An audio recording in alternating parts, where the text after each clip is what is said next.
If you're someone that's on your grind, you have to move a certain way. You can't think like everybody else. You can't go out when everybody wants to go out. They don't understand why you're not coming around. They don't understand why you putting certain things first. You gotta be comfortable being different. You gotta be comfortable being by yourself. You gotta be comfortable being hated on, bro.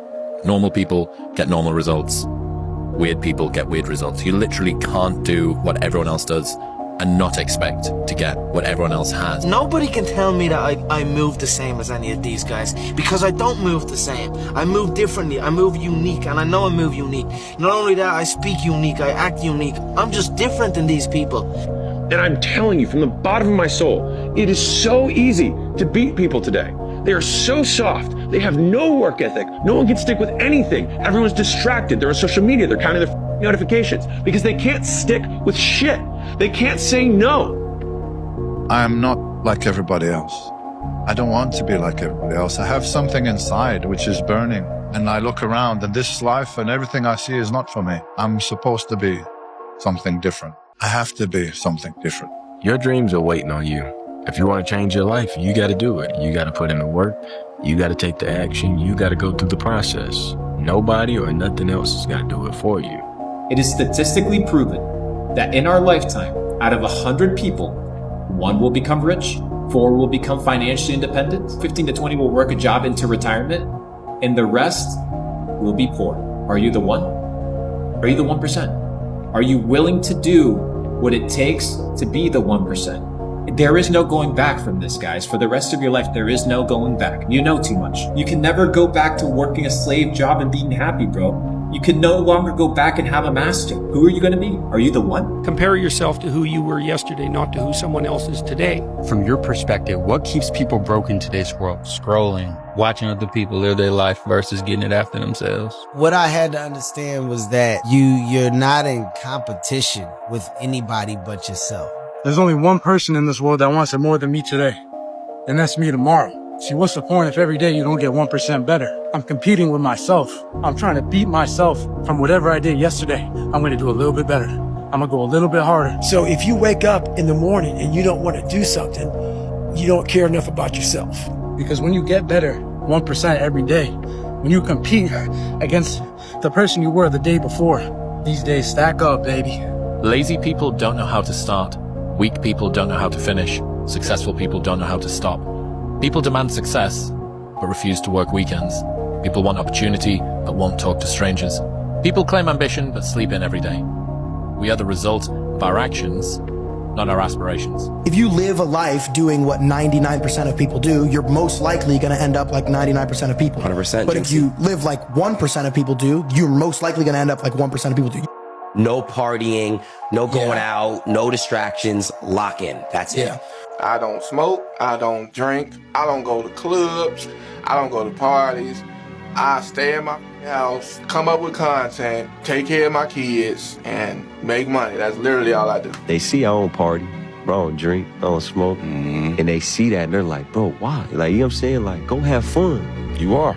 You feel what I'm saying? But I'm having fun, and I try to tell them, like, don't let me affect what you do, I'm gonna be good regardless. I'm gonna be good regardless, but I'm comfortable who I am. You were chosen to get rich. You think about getting rich. God has planted the seed in your heart that you want to get rich because you're the only one who can handle the burden. Not everybody can get rich. Most people can't. They simply can't. It takes a specific weird type of person to get rich. Most people, 99% of people, don't ever even think about getting rich. The thought doesn't cross their mind. They're either in denial, they don't think it's possible, they have all these weird beliefs that money is evil, or they just are content with the life that they have. But when you're one of those young, ambitious people who can't stop thinking about getting rich, you're already in the 1%, and that is because God is telling you you are the type of person who can get rich, who can actually handle the burden, the stress, the anxiety. And it's your job to do that. It's your job to sort of take up your cross and do that. Because the people around you can't. Well, like I said, they're in the 99%, but you can. And if you're one of those few people who can, you've got to take it as far as you can. You've got to get as rich as possible because you could help a lot of people. You could help those people who simply can't do it. It just wasn't, it wasn't their purpose from the start. The mental shift you have to go to becoming the 1% of people is you have to become delusional. You have to have a mindset where you're doing something that only you believe in, but it's so crazy to everyone else. And when you have that type of delusion, delusion and self-belief where you see something that probably doesn't make any sense, that, you know, to other people probably won't work out, too risky, and you decide to go for it after anyways. You know, to everyone else that's normal, that's crazy, that's delusional. But if you can focus on yourself and believe in that vision, and you say, "F everybody else, and I want to just go straight for it," having that big mental shift and having that sense of delusion to where it's only about what you believe in, I think that's what helps take people to that 1%. You know for a fact that you don't belong in your group of friends. Your family doesn't understand you. They think you're a risk taker. They think that you're lost in the clouds. For many times I was laughed at and not believed in, but you know what? Nothing external can defeat the internal. People are laughing, and they're laughing because they're noticing. They think that you're someone who has this like grandiose vision, but who is not capable of bringing that vision to fruition. If they're not laughing, then you should be a little concerned about what you're doing. Focus on you until the focus is on you, bro. Why are you trying to adapt to this normal peasant way of living when you're built different and you are built for a purpose? Don't ever think or believe that you gotta smoke what they smoke, drink what they drink, wear what they wear. If nobody else is gonna understand, then you have to make sure that you understand. If you read only one book per month, that will put you into the top 1% of income earners in our society.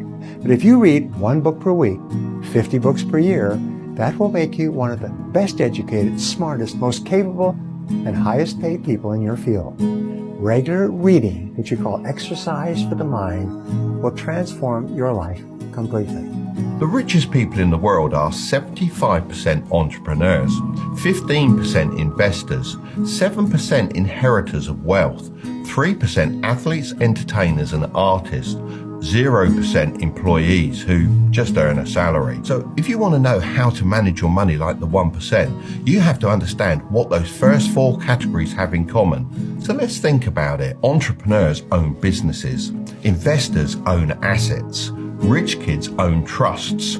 Finally, athletes, entertainers, and artists own rare skills. So it's clear, if you don't own something, you are what's owned. How to think and grow rich like the 1%. Any successful person I've ever been around, they've all understood the hardship that is coming in the beginning. So, sacrifices, discipline, consistency, accountability, resilience, getting back on the horse when you've been knocked off 100 times, failure, rejection, having to self-educate, no guarantees, taking calculated risks. This is what it takes. The second you realize you were chosen to get rich and that you truly deserve success, you deserve the financial success you want, and you deserve the things that you want, because you are one of the few people who can actually do it. The second you realize that is the second you get those things. If you want results that are different from the guy next to you, if you want to be in a situation that is different than the guy next to you, you got to do what he's not going to do. And I mean, it's just as simple as that, you know? So if most people are going to skip legs, if you want to be different than most lifters, hit them. If most guys aren't counting their calories, if you want to be different than them, count your calories. If most guys don't really actually continue to gain weight and make progress, if you want to be different than them, that's what you have to do. You know? And that's not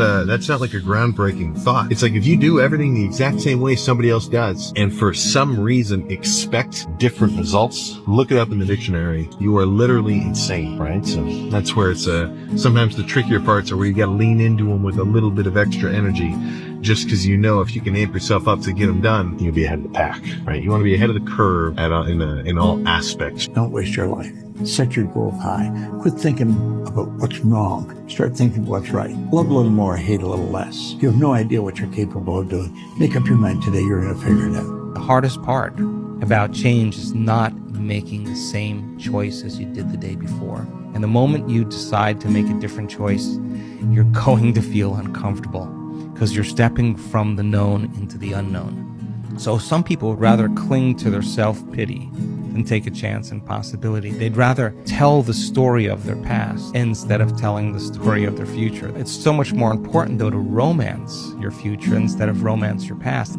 Making that choice to change your state of being with a clear intention and elevated emotion actually changes your state to believe in that future more than you believe in your past. We discovered that if you keep doing that every day, somehow you'll arrive at that destiny and your biology will literally begin to change to look like you're living in a different life. Any success successful person I've ever been around, they all think bigger. They never think small. If you want to earn a certain amount of money, it's probably going to take the same amount of work to earn X amount more. So go for the big thing. If you don't hit the big thing, you'll probably overachieve anyway because you just fell slightly short. To be a top 1% podcaster, you have to upload 21 podcasts. 21! Top 1%. 90% of people don't get past 1.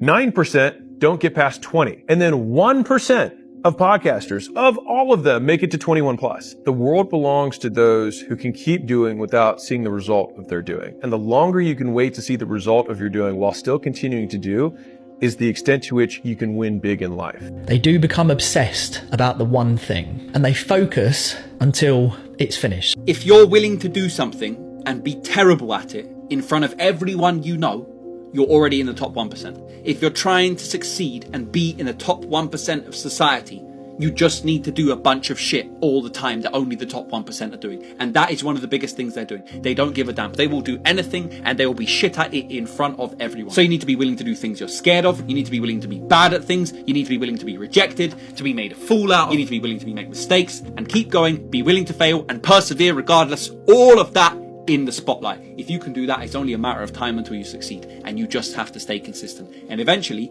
you won't be terrible anymore. You'll start getting good at what you do, and you'll see success. And then everyone will congratulate you for everything you did prior. But you don't get that unless you follow through right to the end. Poor people stay poor because they're afraid of other poor people judging them for doing the things it takes to get rich. As sad as this is, a lot of the people around you when you're starting out want you to lose because it helps them justify the risks that they were unwilling to take. And so by you making the risk and having the chance of being successful, it reminds them of the things they haven't done.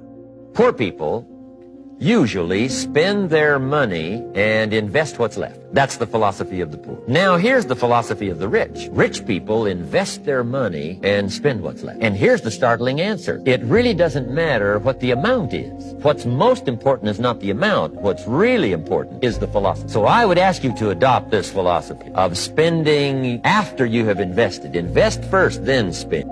You hear this all the time. Don't sweat the small stuff. The 1%ers, the 0.01, they sweat every single detail. Because the one thing they let slip, somebody is going to use that to their advantage. Somebody is going to make a big deal out of it, and they're going to feel like they left something out. Beating 99% of people is simple, not easy. You show up early, you prepare the night before, you remember everyone's name, you say no to opportunities that don't bring value to your life. You follow up quickly, you follow up multiple times, you deliver value at every interaction with the other person, and you never make the same mistake twice. The more I've done this, the more I've realized that it's about doing the basics at scale consistently that makes you advanced, and that's how you win. Here's my advice to you today. Walk away from the 97%. Don't talk like they talk. Don't act like they act. Don't go where they go. Don't specialize in what they specialize in. Throw away the blame lists they cling to. Start you a new life. Switch gears, switch language, switch ideas, switch strategy. Start with the simplest of disciplines. And don't bemean any of these disciplines. The smallest of disciplines starts the process of life change. And if you'll invest in this thing called discipline, you can have whatever you wish. It's called the beginning of miracle. If you want to get to high level, you want to get to where the 1% get, or even more so the 0.01%, you have to sacrifice everything, all of your time. And so for me, what that looked like was pretty much all of my 20s and the first half of my 30s. I worked 7 days a week. I worked 12, 14, 16-hour days relentlessly. And you have to do absolutely everything that the other people won't and aren't willing to do. If you grow 1% every day, do you know how many days it takes you until you're twice as good as you were? 72. It's the rule of 72. So if you get a 0.5% better at something every day, it'll take you 144. If you're a quarter, it'll take you 288. Less than a year. To be twice as good, I'm going to be 0.25% better tomorrow at dieting, at exercising, at reading, at making money, whatever it is. And within less than a year, you'll be twice as good. That's the exponentiality of 0.25% better every day. See, it's all about the mind. It's your marvelous mind. You have one. Now, you may be looking at your results today and you may think, well, I've never really done anything. But you can. Start now. Just start now. Don't think you can't. Understanding the laws governing the mind if you want to harmonize with the money frequency. It's your mind. That's what you're going to do. You're not going to do it with your arm, your leg. Doesn't matter how physically strong you are. You're doing this mentally. If you are happy, then you are going to bring money. The shortcut to the secret is be happy now. And if you're happy now, you're going to attract everything that makes you happy. And what makes you happy? Not a lack of money, but more money. If you're somebody who wants financial freedom, you can have it. I'm saying to you, you can have it. The feeling of financial freedom is a peaceful feeling. Imagination is the most powerful, it's the most marvelous, inconceivably powerful force you'll ever know. Now, your imagination will take you anywhere you want to go. Your imagination will take you to the other side of the world. It will take you into a whole new life. And you've got one. Most people are using their imagination against them. They're imagining everything's going to get worse. Start to imagine everything will get better.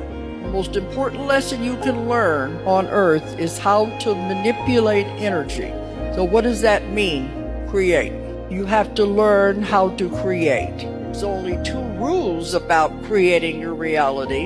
You never create anything that will harm any other person. And you never create anything that will take away from another person. You obey those 2 rules, you can have absolutely anything you want. There are no limitations except what you put on yourself. You helped create universes, you helped create planets, you helped create water, you created everything. Look what a powerful being you are. You did these things. Now you're in a human body, you forget the power you have. Nothing is impossible. What you want to do is you've got to stretch. You've got to really get your mind going. This is where you kick your imagination into high gear. And you get up there in a C-type goal. A C-type goal is what do you really want to do? That's where you've got to go. You don't know how, but you know you will. Now that is the kind of attitude, it'll give you anything you want. It's given me an income. It's given me millions of dollars. Dollars that flow, they're just evidence of the vibrational currency that you've got going on. But most people have practiced lack of dollars, lack of dollars, lack of dollars. So they'll allow abundance of vitality or abundance of invigoration or abundance of friendships or abundance of love. There are so many people that will allow abundance of one thing and another, just not abundance of money yet, because they've practiced the thought of not enough money so much. They've been close on making their payments and worried about money, and they've been measuring money with action and how much do you get per hour and what's your salary and what's your talent worth and how much can you perform and why has your performance earned more money than that performance.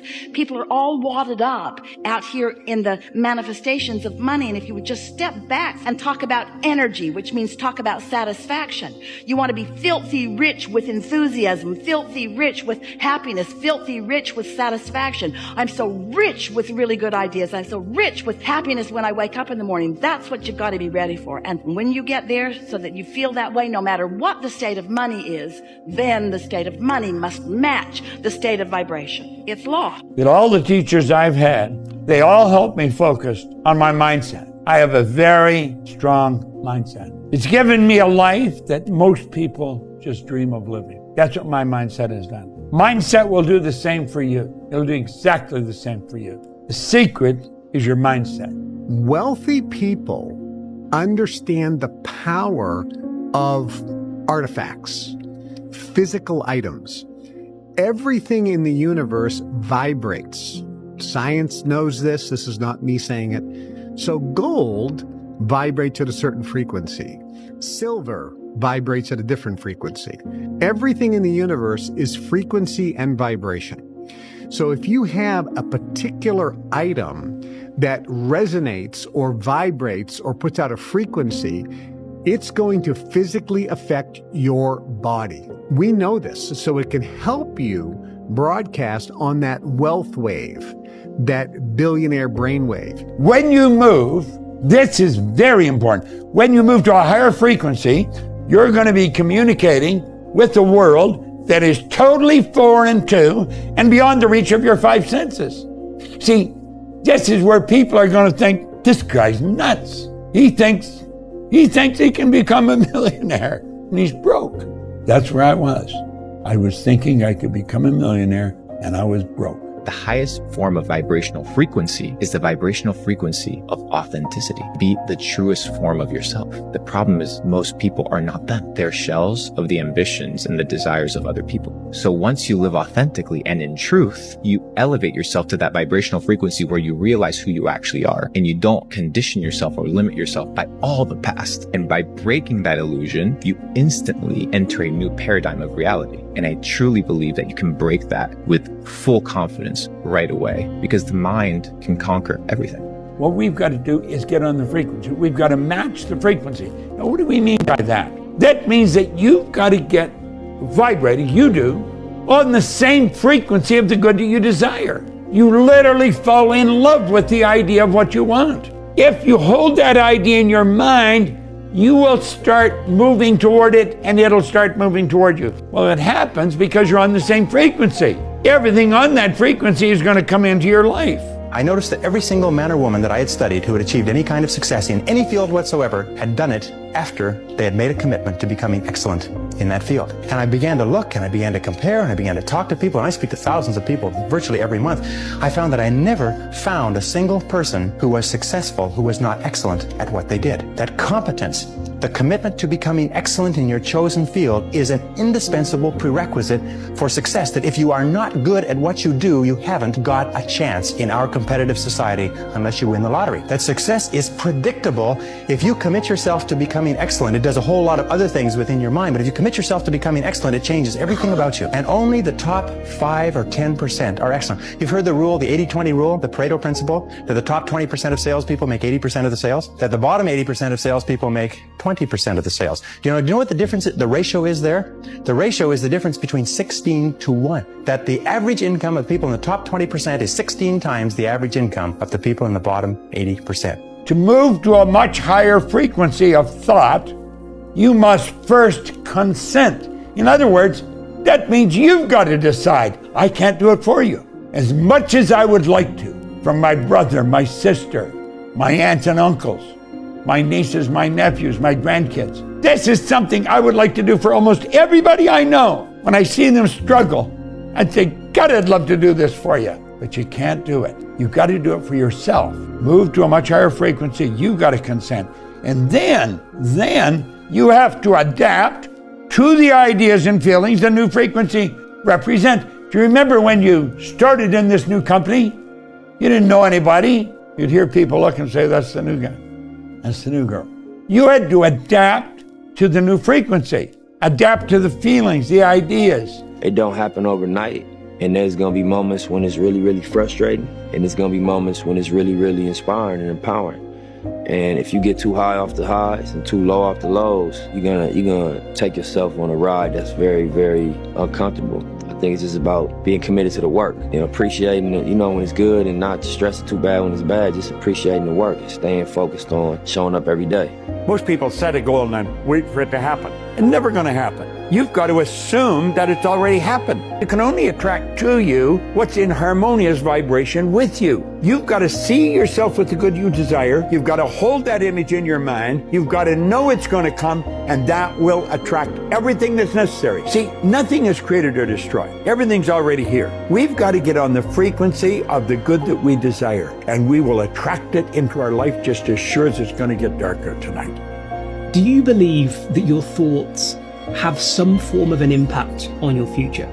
If you do, then I'm sure you'll agree that you shouldn't skip a single day mentally rehearsing and visualizing your future.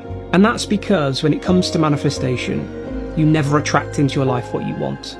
You attract into your life who you're being in this present moment. So in order to manifest, you have to evolve into that future version of yourself that already exists in your imagination. I believe in manifestation. I believe in putting a rocket of desire out into the universe, and you get it when you believe it.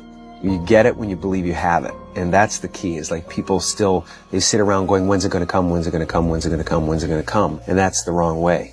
You're facing the wrong way. You're facing away from it. You have to go, it's here, it's here, it's here. The entire universe, all of creation is an improvisation, and you have to kind of just accept it and go with it and have fun with it and try to surf it. And sometimes you feel like you're on top of the wave, and sometimes you fall off, and You keep getting up. When God gives you your dreams that do not match your budget, He is not looking at your bank account. He is checking your faith. Trust God's plan. Trust the process. He will give you exactly what you need and what it's meant for you to be. The number of failures doesn't matter. So there's no point in being a pessimist. You want to be an optimist, but you want to be optimistic in the general. You want to be like, something in here is going to work. If something fails right now, it wasn't meant to be. It was a learning experience. It was an iteration. As long as I learned something from it, then it's a win. If I didn't learn from it, then it's a loss.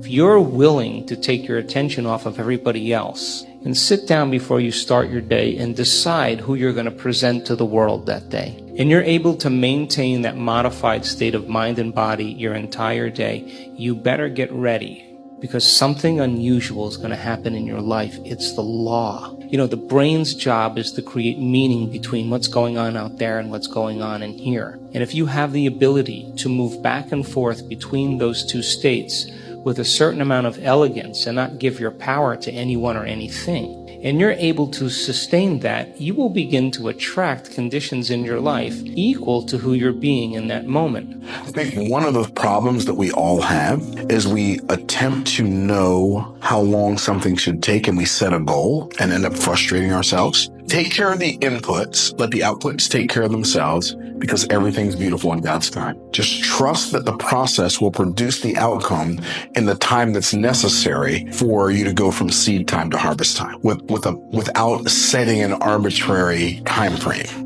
Whenever you ask for change, you've got to be prepared for disruption. If you plant an oak tree in the earth, it's going to disrupt the soil. If you plant a peach tree in the soil, it's going to disrupt the ground. There's no way you can have growth without disruption. But don't let the disruption become a distraction. Don't fail to prepare for what's next because you're trying to get what was. When the grape comes through the crushing, it knows it will never be a grape again, but it will be wine. And the challenge of our lives is to turn our crushing into wine. Stop being driven by rewards.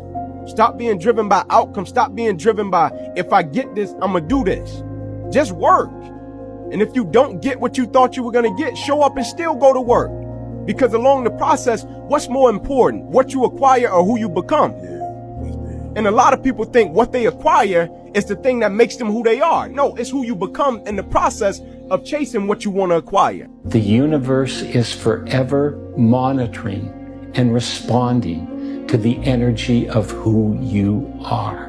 What you want to do is learn to speak the secret language of the universe. And that secret language is vibrations. Everything is vibrating energy. Everything. You have a vibration of energy.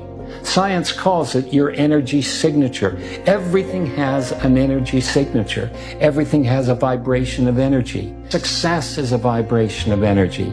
And all your goals, everything that you want to happen in your life has a specific vibration of energy.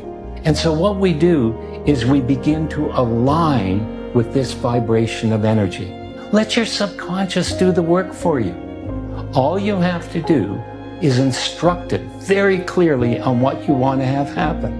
Imagine it in your mind as if it already has happened.